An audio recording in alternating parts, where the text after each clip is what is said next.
Break down the door. This is our son's apartment. Mom came early with Dad and brother to storm my place, the same one I kicked them out of yesterday after they humiliated me in front of everyone when they waved a crowbar. I suddenly opened the door. What they saw in my hands made them yell in horror. Can you imagine waking up to your own mother screaming outside your apartment door, demanding my dad and brother break it down? All because she bizarrely insisted my home was actually their son's? I was shaking, absolutely reeling, still numb from the public humiliation they put me through just yesterday. But what they saw in my hands when I finally flung that door open, well, let's just say their shouts quickly turned into pure, unadulterated horror. You'll want to hear what happened next, I promise. To truly understand why my family was trying to force their way into my home, you need to know about the people who raised me. My name is Jelena. I'm 32, and for too long, I was trapped in what felt like my family's suffocating control. I grew up in this picture-perfect suburban house outside Chicago. You know, the kind with immaculate landscaping and holiday decorations that made every neighbor green with envy. But behind that polished front door, our family was obsessed with control, especially my father. My dad, George Williams, built a successful insurance business from nothing. His drive and work ethic? Admirable, absolutely. But it came packaged with this unshakable belief that he knew what was best for every single person in his orbit. Questioning him wasn't just a disagreement. It was a direct challenge to his absolute authority. He meticulously planned our lives with the same precision he used to build his empire, leaving zero room for our own individual dreams or desires. And then there was my mother, Evelyn. She had perfected the art of passive aggression. She'd never directly opposed my father, no. Instead, she'd wield guilt and emotional manipulation with surgical precision. "I just want what's best for you," she'd say, moments after subtly undermining my confidence. Her absolute favorite line, whenever I objected to anything, was, "One day you'll thank us for this." I'm still waiting for that day, Mom. Seriously. And my brother, Nathan, 3 years older. He was the golden child, the one who could do no wrong. Nathan mirrored my father in almost every way, from his business degree straight out of college to his incredibly condescending attitude towards me. While Dad controlled through direct commands, Nathan used mockery and dismissal. "Don't be so dramatic, Jelena," became his infuriating catchphrase anytime I dared to express a real feeling. Status, oh status, meant everything to my parents. Our family's reputation in the community was cultivated with the same meticulous care as the prize roses in our front yard. My mother volunteered for every single committee at church. My father donated generously to local charities. And all of us, we had to look and act absolutely perfect in public. The pressure was suffocating. My education wasn't about learning, it was about achievements that reflected well on them.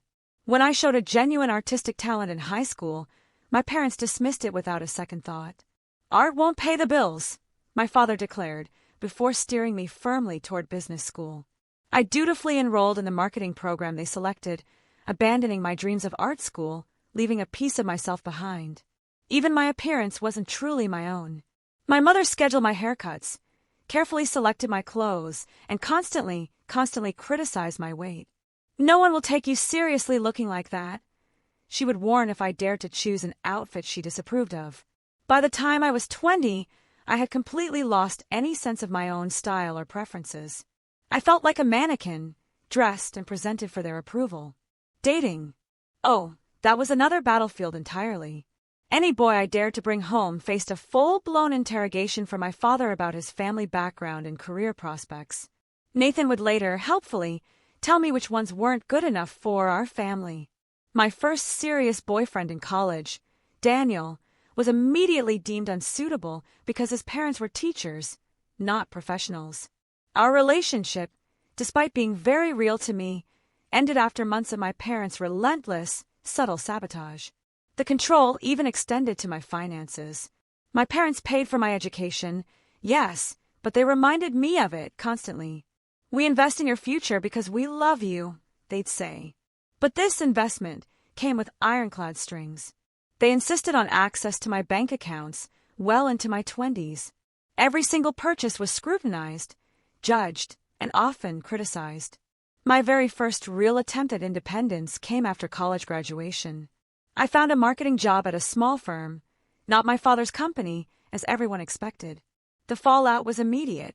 "After all we've done for you!" My mother sobbed dramatically over the phone. My father was, as usual, more direct. "You're making a mistake that will cost you your future." For weeks, family dinners transformed into grueling tribunals where my career choice was dissected, analyzed, and savaged.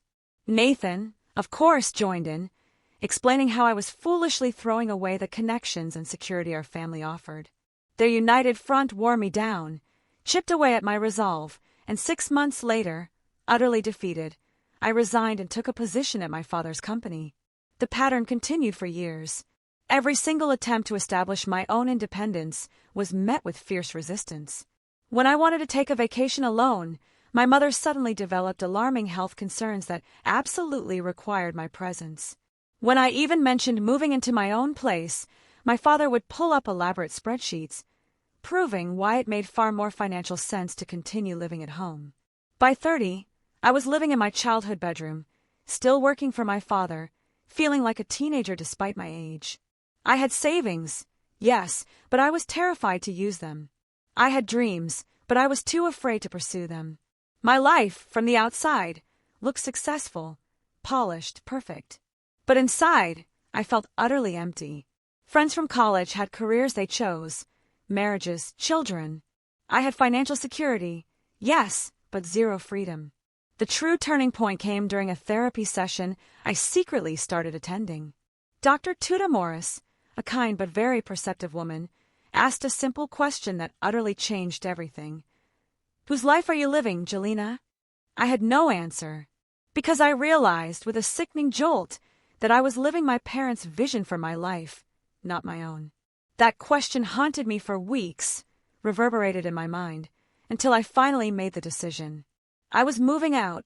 At 31, I was finally going to have my own place for the very first time, regardless of the consequences. I found an apartment, signed the lease without telling my family, and braced myself for the inevitable, earth-shattering confrontation. Finding my apartment felt like falling in love. It wasn't perfect by conventional standards, not by a long shot. A one-bedroom walk-up in an older building, with creaky floors and slightly outdated appliances. But those massive windows that flooded the living room with natural light? They were perfect for my long-abandoned painting. The built-in bookshelves could finally display the books my parents considered a waste of time. Most importantly, it was mine. I signed the lease on a Tuesday and broke the news to my family the following Sunday during our mandatory family dinner. The reaction was exactly what I expected, maybe even worse. My father put down his fork with deliberate slowness, making the clink echo in the sudden silence. "An apartment at those prices? That's financially irresponsible, Jelena." My mother's eyes immediately filled with tears, her voice quivering. "But why would you want to leave home? Don't we take good care of you?" Nathan, of course, scoffed. "Is this another one of your independence phases? Remember when you wanted to study abroad in college?" I had prepared myself for this, but I still felt my resolve waver. Then I remembered Dr. Morris's words about setting boundaries. I took a deep breath. "I've signed the lease. I move in next week. I'd love your support, but I'm doing this regardless." The initial shock quickly gave way to what I now call their helping phase. If they couldn't prevent my independence, they would just control it instead. My father immediately offered to help with the rent, a proposition I politely but firmly declined. My mother insisted on coming with me to buy furniture, subtly steering me toward pieces that matched their home, not my personal taste. Nathan volunteered to handle the moving arrangements, trying to schedule it around his convenience rather than mine, completely ignoring my own plans. But I moved in, despite all their interference, and I spent my first night alone in my new place, feeling both utterly terrified and incredibly exhilarated. I ordered takeout food my mother would absolutely disapprove of, sat on the floor since my furniture hadn't arrived yet, and cried tears of pure relief. That night, I slept better than I had in years. That peaceful feeling lasted exactly 3 days. Then my parents showed up, unannounced, with housewarming gifts and, naturally, opinions. My mother walked through the apartment, running her finger over surfaces, checking for dust, and rearranging the few decorations I had managed to place. My father measured the windows, proudly declaring he would order proper blinds to replace the ones that came with the apartment. "You need to give us a key, Jelena," my father announced as they were leaving, his tone a demand. "For emergencies."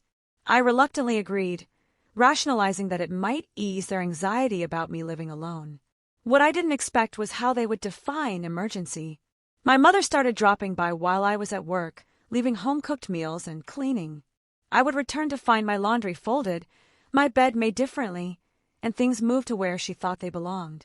My father used his key to let in maintenance people he hired without consulting me, resulting in new light fixtures I hadn't chosen and definitely didn't want. The most invasive incident occurred when I returned home early from work with a debilitating migraine, only to find my parents and Nathan already in my apartment with an interior designer. They had measurement tools and fabric swatches spread across my entire living room. "Surprise!" my mother exclaimed, seemingly oblivious to my shock. "We're giving your apartment a proper makeover. This designer did the Henderson's Lake house." The designer, bless her, looked incredibly uncomfortable as I struggled to maintain my composure. "I didn't ask for a makeover. This is my home, and I like it as it is." My father waved away my objection as if swatting a fly. "You don't know what good design is, honey. Let the professionals handle this." That evening, after they finally left, I sat in my living room, feeling completely violated. They had entered my space without permission. They were making major decisions about my home without my consent. The parallels to how they had always treated my life choices were impossible to ignore. It was my neighbor, Olivia, who helped me see the situation clearly. We met in the hallway as I was struggling with groceries, and she immediately offered to help. Over a thank-you cup of coffee, I found myself spilling everything about my family's surprise redecorating committee. Olivia, a social worker about 10 years my senior, listened without judgment before speaking. "Jelena, what you're describing sounds like they don't respect your boundaries. Having a key doesn't mean they can just come in whenever they want. They're just trying to help," I said, automatically repeating the excuse I had used for years. "Is it helping if it makes you uncomfortable in your own home?" she asked, her gaze steady. "Help should make your life better, not make you feel invaded." That conversation was another turning point. The very next day, I changed the locks on my apartment door. I didn't tell my family immediately, knowing the confrontation would be intense. Instead, I used the time to prepare myself emotionally with Dr. Morris's invaluable guidance. Setting boundaries isn't about punishing them, Dr. Morris explained during our next session. It's about protecting yourself and establishing healthy relationships. "What if they never accept my boundaries?" I asked, voicing my deepest fear. "Then you'll have information about what kind of relationship is possible with them," she replied gently. "Not everyone can adapt to healthy boundaries, especially if they're used to control."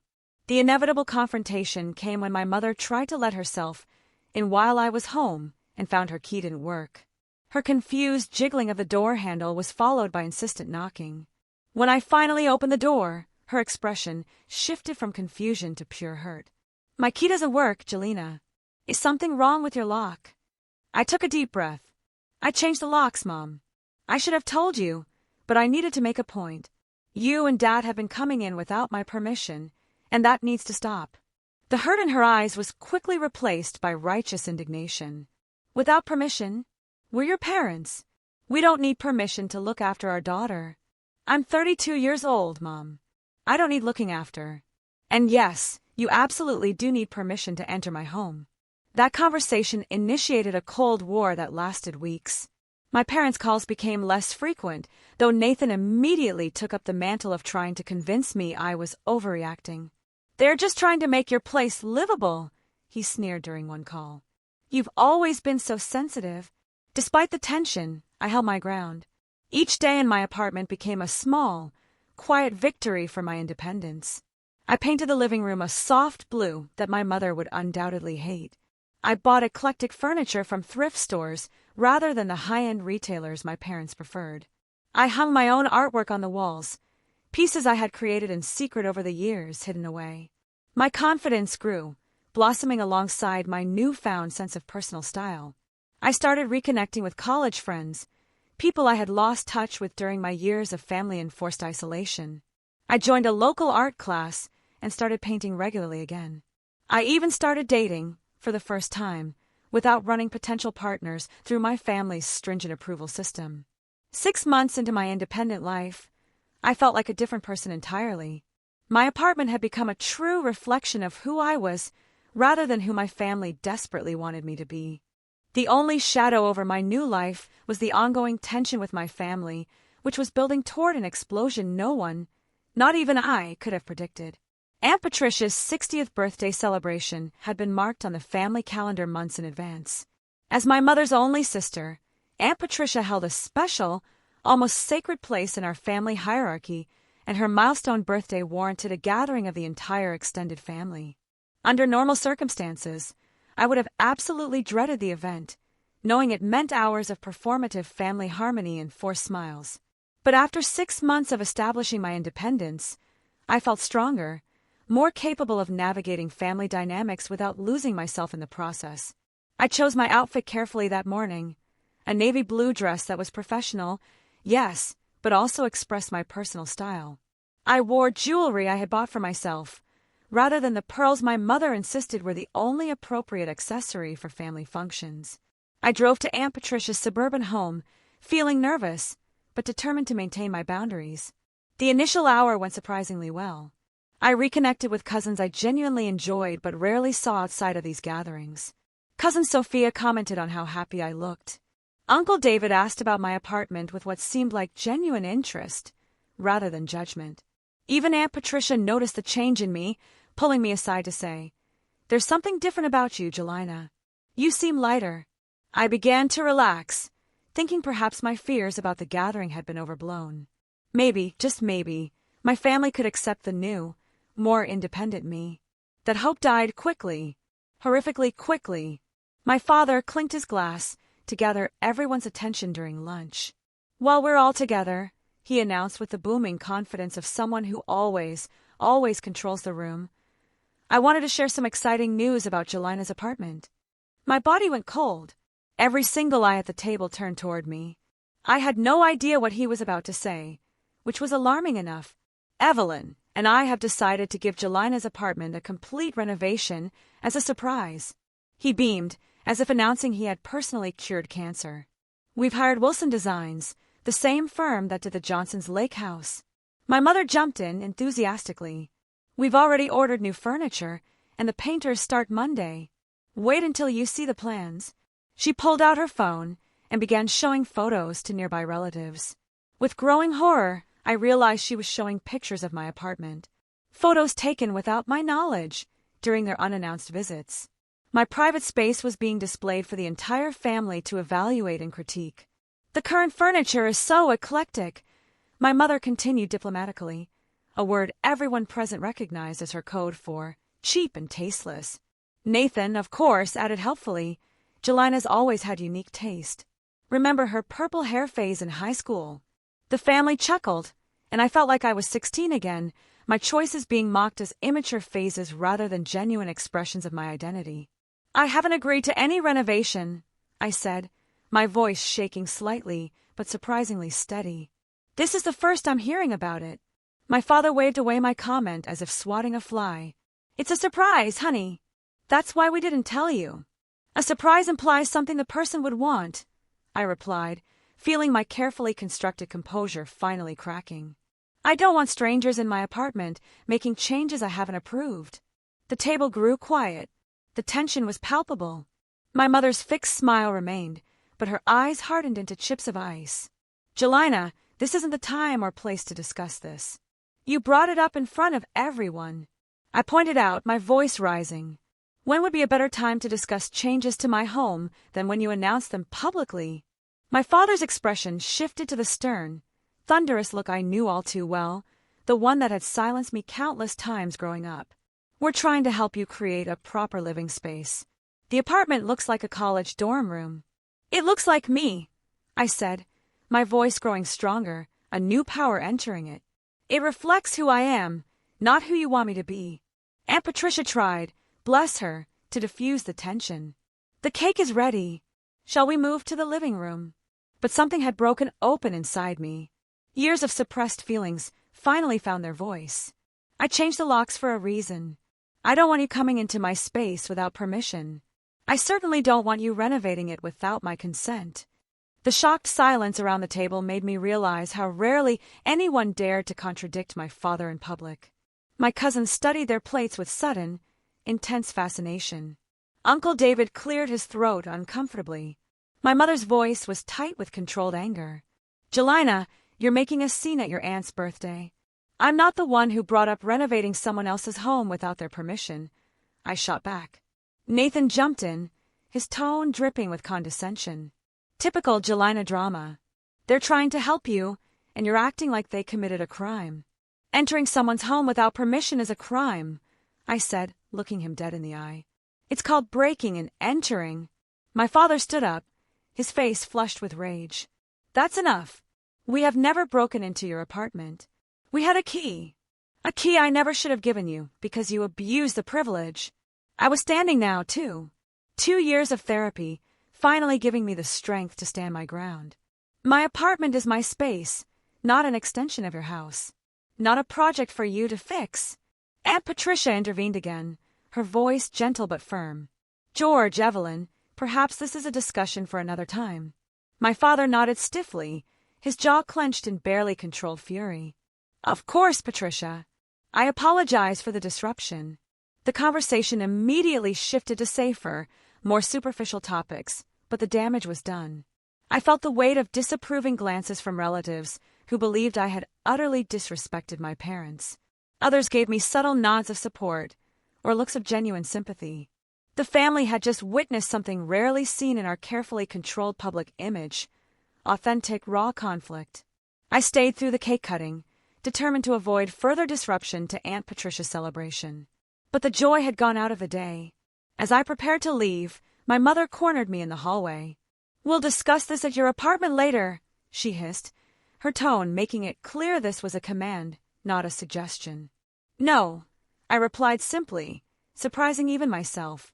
If you want to talk, call first and ask if you can visit. I won't open the door otherwise. Her eyes widened at my direct refusal. This behavior needs to stop, Jelena. Your father and I have had enough. So have I said, a quiet strength in my voice. That's why I'm setting boundaries. I left the gathering knowing the confrontation wasn't over, it was merely postponed. The drive home gave me time to prepare for what I knew would come next, but nothing, absolutely nothing, could have fully prepared me for my family's reaction to my newfound independence.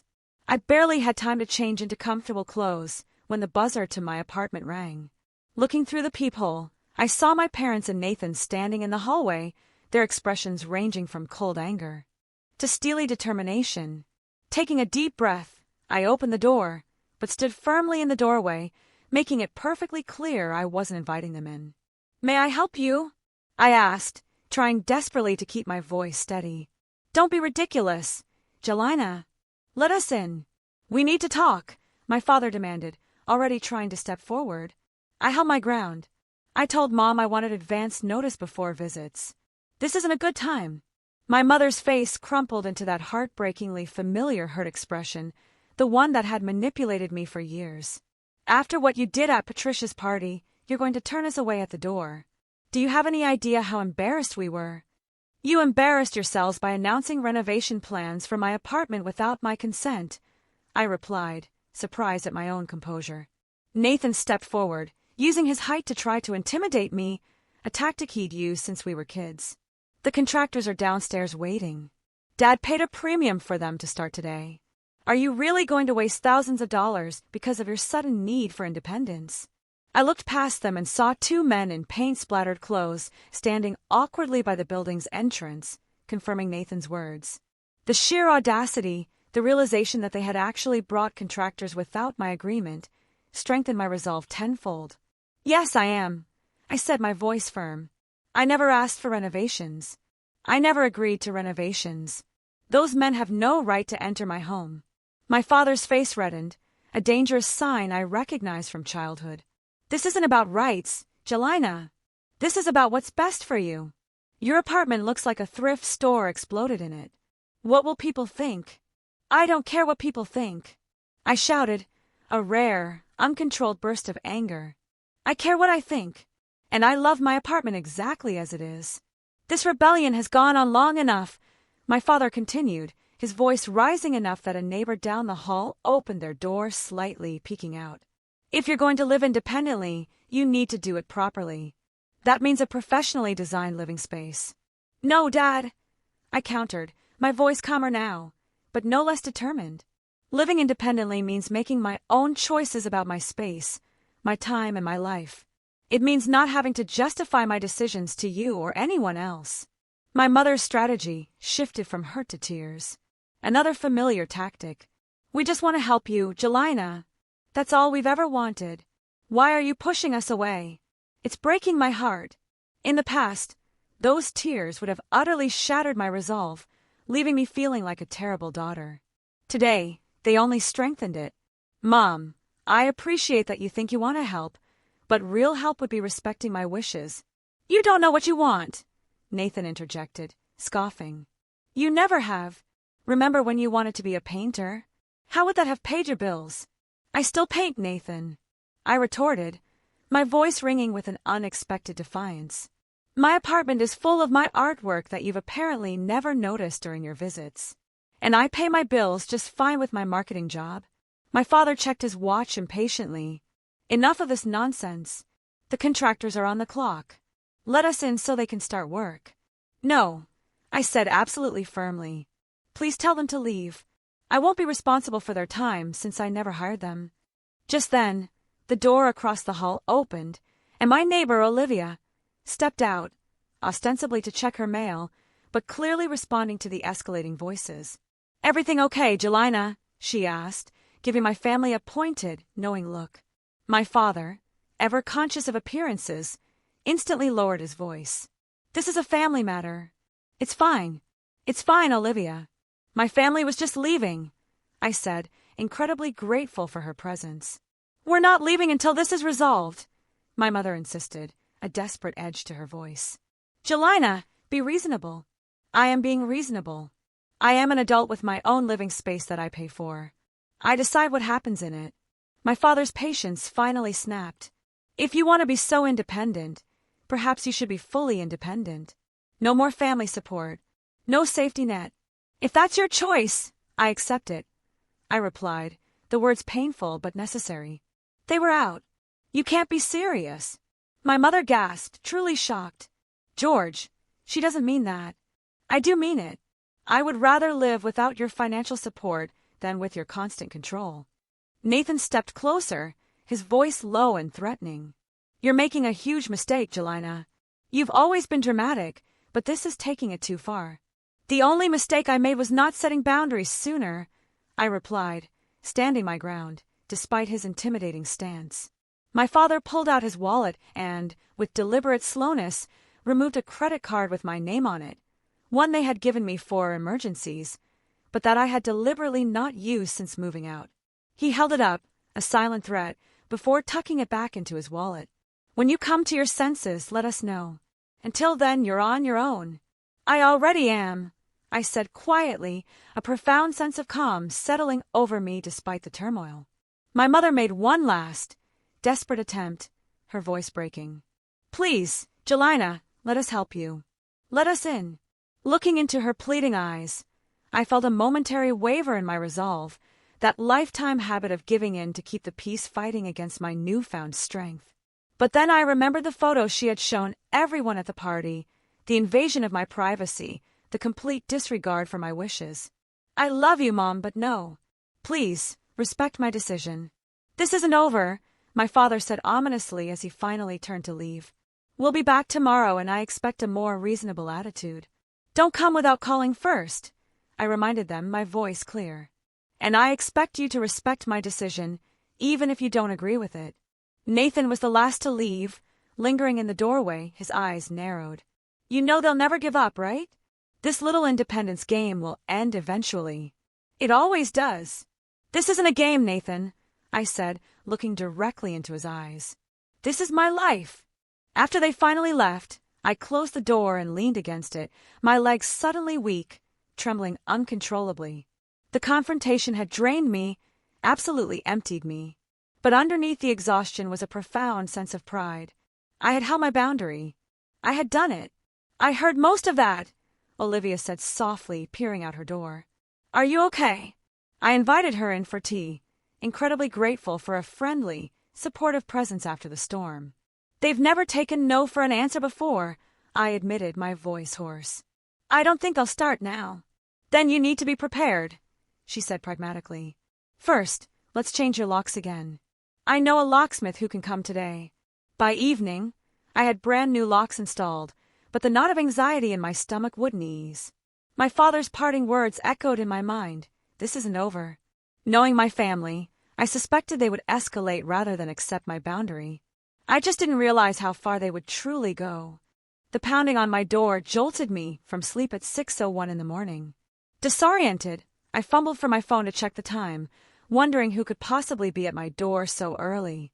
The answer came in my mother's shrill, panicked voice, piercing through the wooden door.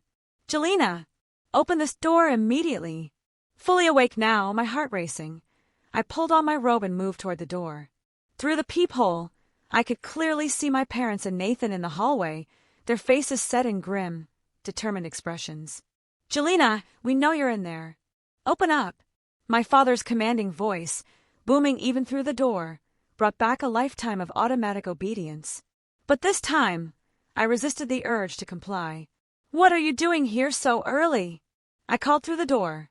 I told you to call before coming over. This has gone far enough, my father replied, his voice laced with menace. Your mother is worried sick about you. Open the door so we can talk properly. I'm fine, and I'm not opening the door. Please leave and call me later if you want to talk. There was a murmured, muffled conversation I couldn't quite hear. Then my mother's voice again, this time with a quaver that sounded chillingly rehearsed. Jelena, honey, we're concerned about your mental health. This behavior, it isn't like you. The implication was clear and terrifying. They were framing my independence as a mental health crisis. I'd heard of families using this exact tactic to regain control over adult children, and the realization that mine might go this far sent a deep, icy chill through me. My mental health is fine. In fact, it's better than it's been in years. My therapist can confirm that. Therapist? My mother's genuine shock came through the door, momentarily cutting through the pretense. You've been seeing a therapist without telling us. Before I could respond, I heard my father's impatient, furious voice. This is ridiculous. Nathan, go down to the car and get the tool bag. The implication of his words hit me like a physical blow. They were planning to force their way in. My hand shaking, I picked up my phone and called 911, whispering quietly so they wouldn't hear me. I need police assistance. My family is threatening to break into my apartment. I explained to the dispatcher, giving my address. The dispatcher assured me officers would be there shortly and advised me to stay on the line. I kept the call active but muted my end so I could hear what was happening in the hallway. I can't believe it's come to this, I heard my mother say, her voice a low whine. What will the neighbors think? They'll think we're concerned parents checking on our daughter. My father retorted, No one would blame us for that. Are you sure about this, Dad? Nathan's voice held a rare note of genuine uncertainty. She's left us no choice. Break down the door. This is our son's apartment. That bizarre statement confused me for a second, until I realized he was referring to Nathan, creating a twisted narrative where this was somehow Nathan's place that I was occupying. The level of delusion shocked me to my core. I heard Nathan's return, followed by the unmistakable metallic sound of tools being handled. The dispatcher on the phone asked if I was still there, and I unmuted to confirm. They have tools. I think they're actually going to try to break in. I whispered, the horrifying reality of the situation hitting me fully. Officers are 3 minutes out, the dispatcher assured me. Stay on the line. I heard a scraping sound at the doorframe. They were actually doing it, actually attempting to forcibly enter my home. A lifetime of compliance and fear battled fiercely with the newfound strength I had been building. In that moment, a decision crystallized. I had been recording the entire exchange on my phone as evidence, and I had something else they didn't expect. Yesterday, after their visit, I had contacted a lawyer friend who had helped me file for an emergency temporary restraining order based on their harassment and threats. The paperwork had been processed remarkably quickly, thanks to my friend's connections, and the official documents had been delivered late last night. The sound of metal against my doorframe grew more insistent, more desperate. I could hear my mother's anxious encouragements and my father's precise directions to Nathan about where to apply pressure with what I assumed was a crowbar. Making a split-second decision, I positioned myself carefully to the side of the door, the restraining order clutched in one hand, my phone recording in the other. In one swift, deliberate motion, I unlocked the door and pulled it open, staying carefully to the side in case they tried to rush in. The sudden opening of the door caught them completely off guard. Nathan stumbled forward, a crowbar indeed in his hands, his face a mask of shock. My father's face registered shock, then instant, burning anger. But it was my mother's reaction that would stay with me forever. As her eyes fell on the official-looking documents in my hand, and the phone obviously recording their actions, her face transformed from righteous concern to pure, unadulterated horror. "What are you doing?" she shrieked, backing away as if I were threatening her, rather than the other way around. "Defending my home from intruders," I replied, my voice surprisingly calm, steady. I held up the restraining order.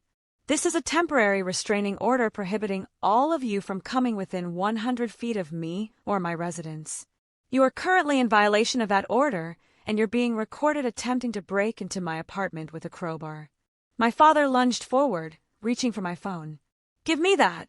You're not recording anything." I stepped back, deeper inside my doorway. Everything has already been uploaded to cloud storage. Breaking my phone won't delete the evidence. Nathan stood frozen, the crowbar still in his hand, his expression shifting between utter confusion and the dawning, sickening realization of the serious legal trouble they were now in.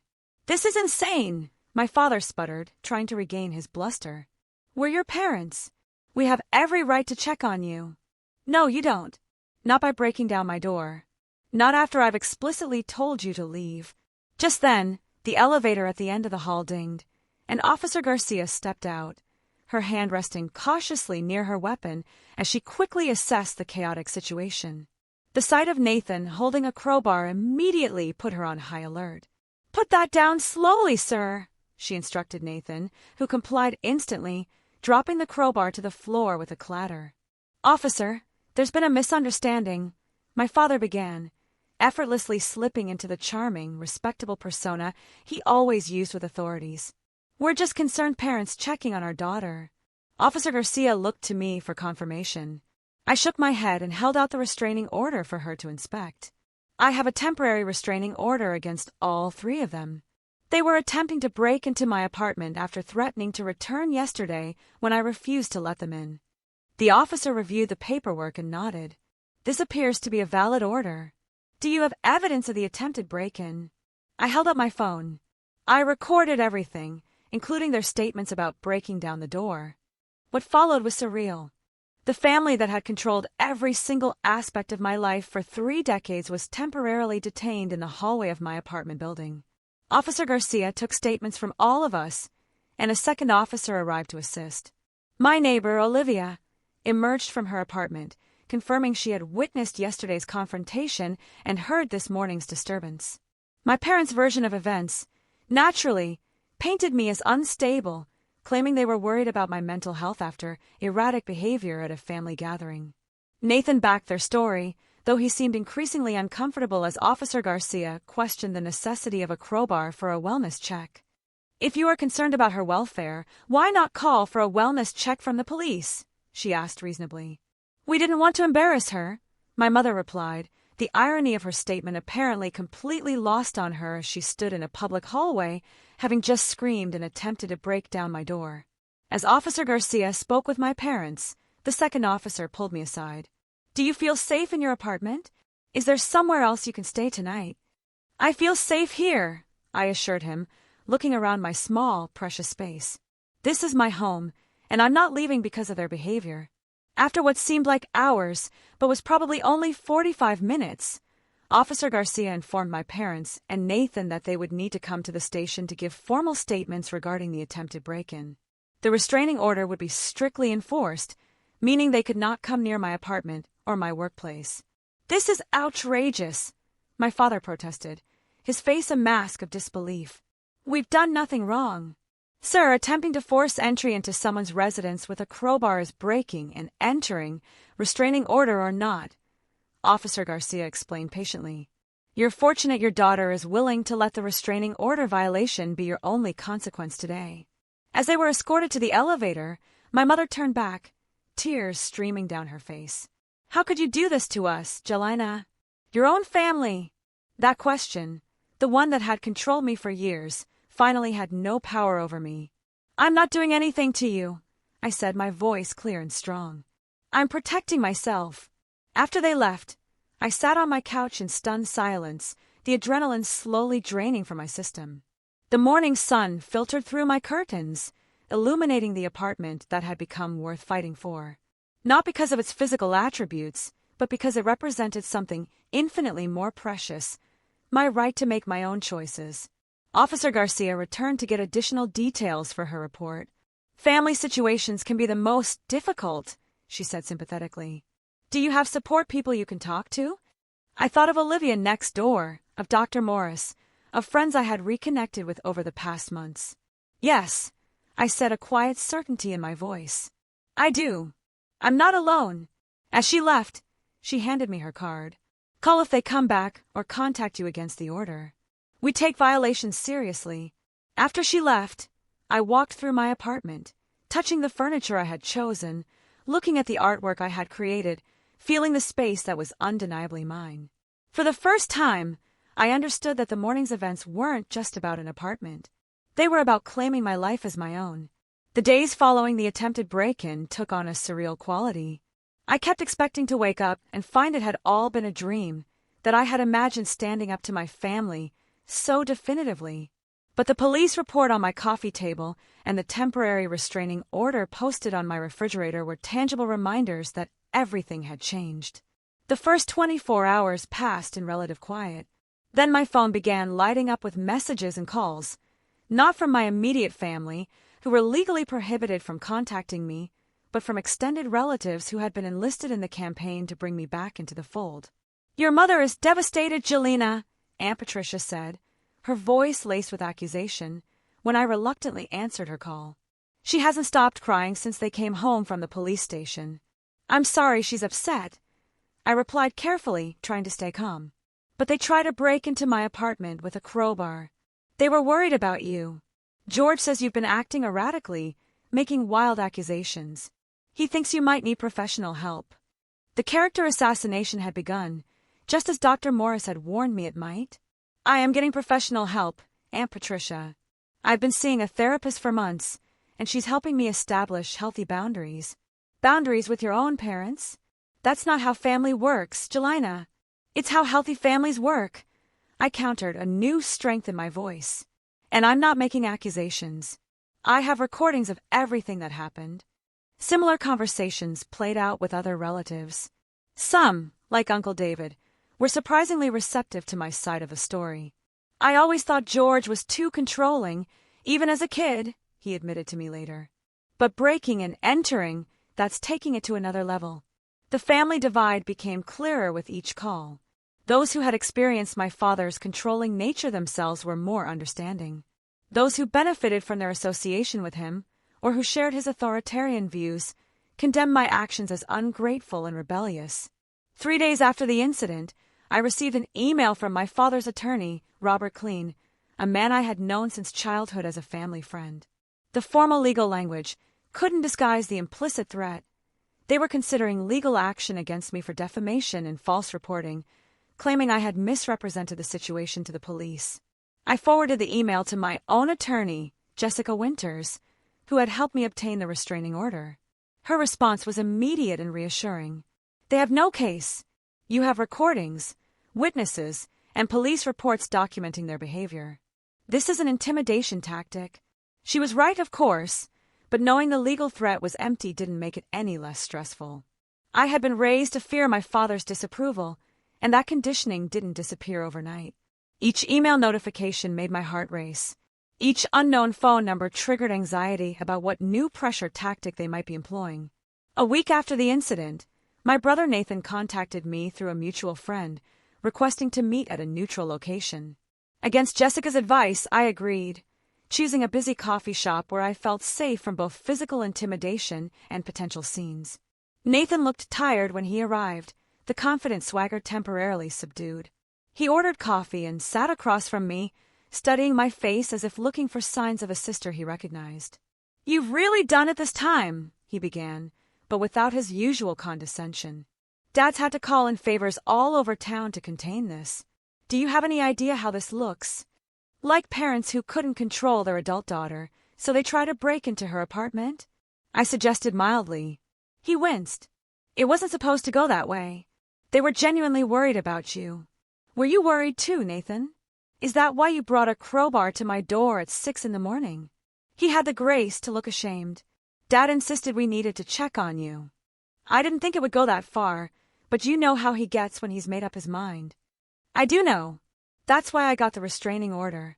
He leaned forward, lowering his voice. "What's the endgame here, Jelena? You can't seriously think you can maintain this separation forever.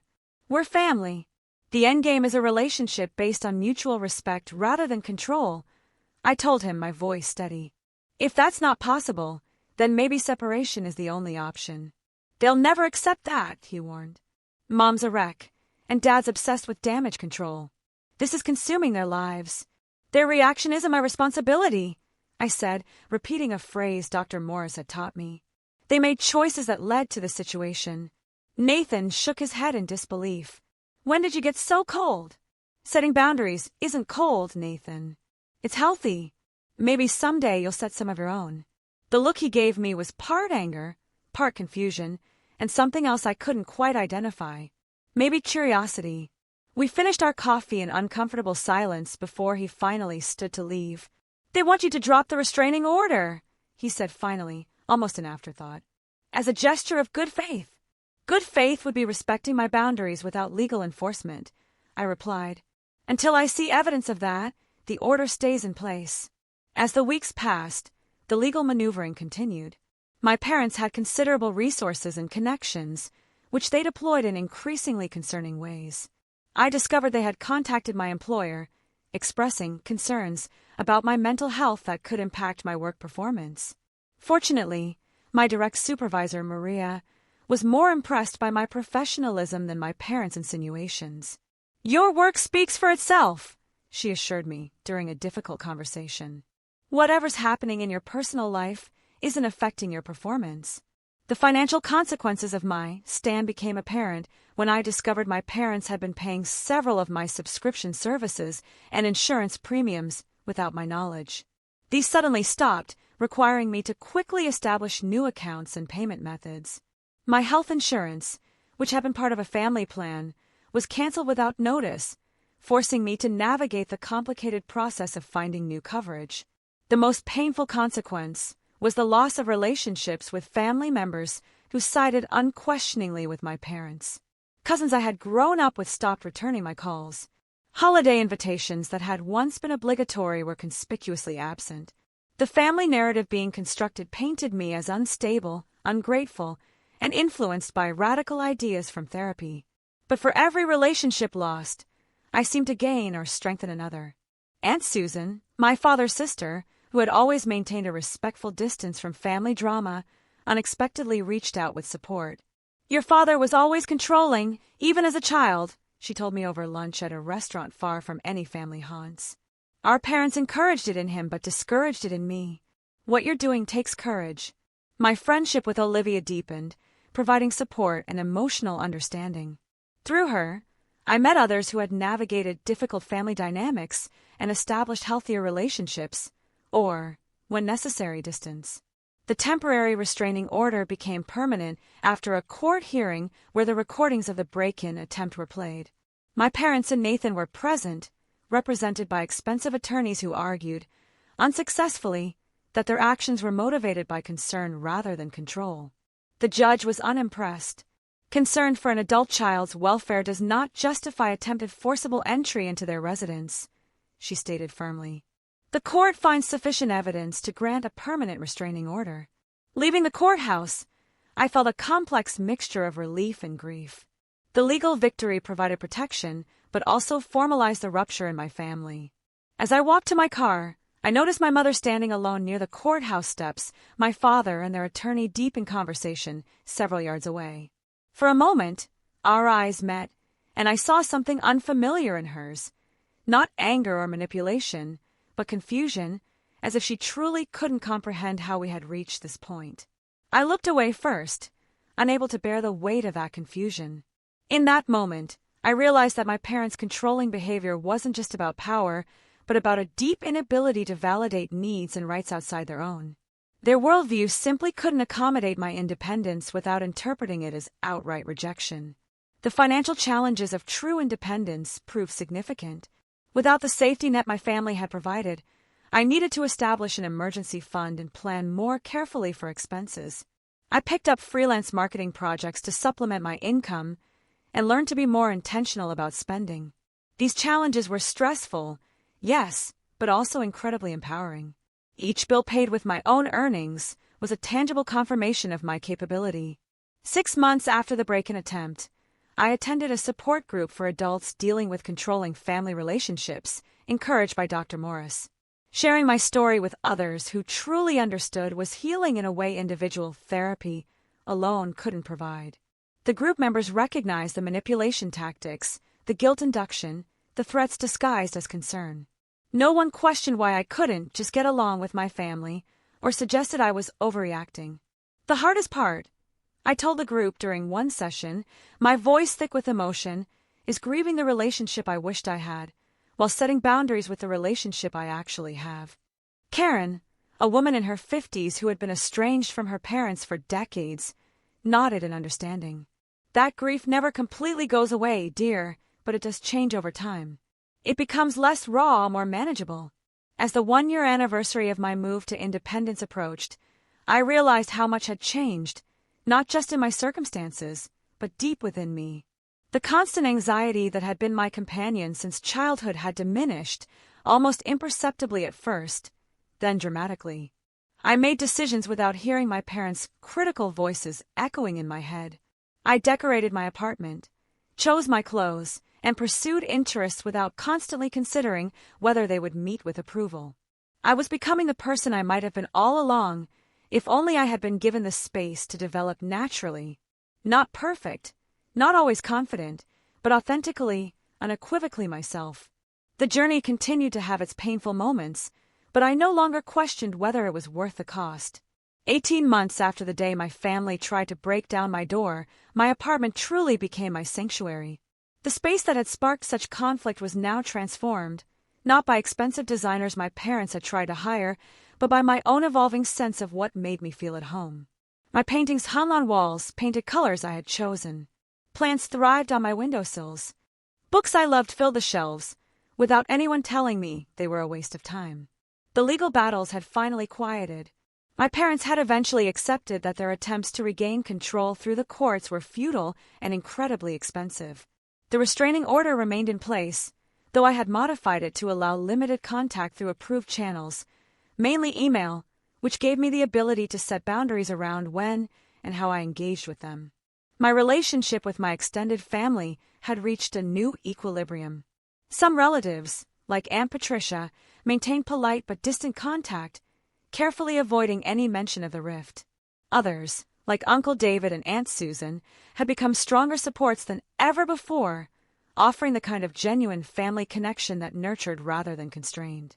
Holidays were spent with chosen family now, rather than out of obligation, a change that brought both a quiet sadness and an immense relief. Nathan and I had established an uneasy truce. Our monthly coffee meetings were stilted at first, both of us unsure how to relate without our established patterns of golden child and scapegoat. Gradually, we found new conversational territory, discussing neutral topics like movies or books. During our last meeting, he had surprised me by admitting, "Sometimes I think you were right to leave. Dad's been even more controlling since you've been gone." The seed of awareness in that statement gave me hope that Nathan might someday examine his own relationship with our parents. I didn't push, knowing from experience that such realizations couldn't be forced. Professionally, I had found unexpected growth. Without my father's influence dictating my career choices, I discovered I had talents and interests I had never been allowed to explore. The freelance marketing work I had taken on out of financial necessity had led to specialized projects in arts promotion, blending my creative and business skills in ways that felt authentic and fulfilling. My friendship with Olivia had deepened into something that felt more like family than friendship. We had weekly dinner nights, held spare keys to each other's apartments, and provided the kind of mutual support I had always imagined healthy families shared. Through her, I had built connections with others who formed a community of chosen family. Dating had taken on a new dimension as well. Without my parents' approval looming over potential relationships, I was finally free to discover what I truly wanted in a partner. After several casual relationships, I had been dating Dylan for 6 months, a kind, creative man who respected boundaries in a way that showed me what healthy love could actually look like. Therapy with Dr. Morris continued, though less frequently. Our sessions focused less on crisis management and more on deeper healing, addressing the childhood patterns that still occasionally influenced my reactions to stress or conflict. Family estrangement comes with its own grief process, Dr. Morris explained during one session. You're grieving not just the relationship you had, but the one you wished you had. That's a complex loss. The grief she described came in waves. There were days when I missed the good moments with my family, the rare instances of connection and warmth that had kept me hoping for change for so many years. Mother's Day and Father's Day were particularly difficult. Social media filled with celebrations of healthy parent-child relationships that highlighted the gaping absence in my life. But alongside the grief was immense growth. I was learning to parent myself in the ways my parents never had, providing the validation, support, and unconditional acceptance I had always craved. I celebrated my own achievements, comforted myself through difficulties, and gradually replaced the critical internal voices with kinder, more compassionate ones. The process of healing showed me that their controlling behavior had never truly been about love, though they had framed it that way. Real love celebrates independence and growth. Real love respects boundaries and differences. Real love seeks connection without ownership. My experience had made me more aware of similar dynamics in others' lives. When my younger cousin Jamie reached out, confiding that she felt suffocated by family expectations, I was able to offer understanding without imposing solutions. I shared resources that had helped me and assured her that her feelings were valid, whatever path she chose. One unexpected area of healing came through my art. The paintings I created after the break-in attempt reflected my emotional journey, starting with dark, confined images and gradually opening to more light and space. A local gallery owner who purchased my work for a group show described it as a visual journey from confinement to freedom, not knowing the deeply personal story behind the evolution. The most profound lesson I learned through this journey was that setting boundaries isn't selfish. It's absolutely necessary for authentic relationships. Boundaries define where one person ends and another begins, creating the space for genuine connection rather than control or obligation. Far from destroying relationships, healthy boundaries make true intimacy possible. I also learned that healing isn't linear. There were days when a simple email from my mother could trigger old patterns of guilt and self-doubt. There were nights when I questioned whether complete estrangement would have been easier than the complex, limited contact I maintained. But each time I navigated these challenges, I grew stronger in my conviction that I had made the right choice for my well-being. The question of reconciliation remains open. Not the kind that would require me to surrender my independence and return to old patterns, but a new relationship built on mutual respect. Is such transformation possible? I don't know. Family systems resist change, and the longer patterns have been established, the harder they are to break. What I do know is that I am no longer willing to sacrifice my authenticity for approval. The price of admission to my life is respect for my boundaries. Those who can offer that, whether blood family or chosen family, are welcome. Those who cannot must remain at a safe distance, not as punishment, but as protection for the self I have worked so hard to reclaim. The morning my family tried to break down my door marked the end of one chapter and the beginning of another. What they saw in my hands that day was not just legal paperwork or a recording phone, but my reclamation of power they had never intended me to have. Their horror was the recognition that they could no longer control my narrative or my life. The journey since has been challenging but incredibly worthwhile, filled with difficult choices, but also unexpected joys. I am still discovering who I am outside of my family's expectations. still learning to trust my own voice after decades of having it silenced. But each day brings me closer to the person I was meant to be all along. Have you ever had to set difficult boundaries with people you love, even if it meant a huge confrontation? How did you navigate that challenging terrain, and what did you learn about yourself in the process? Tell me what you think in the comments below. I really want to hear your stories and insights. And if this story resonated with you, please hit that like button, subscribe, and share it with others who might be on similar journeys toward independence and authentic living. Thank you for listening to my story, and remember that your need for boundaries and respect is valid, even when others don't understand it.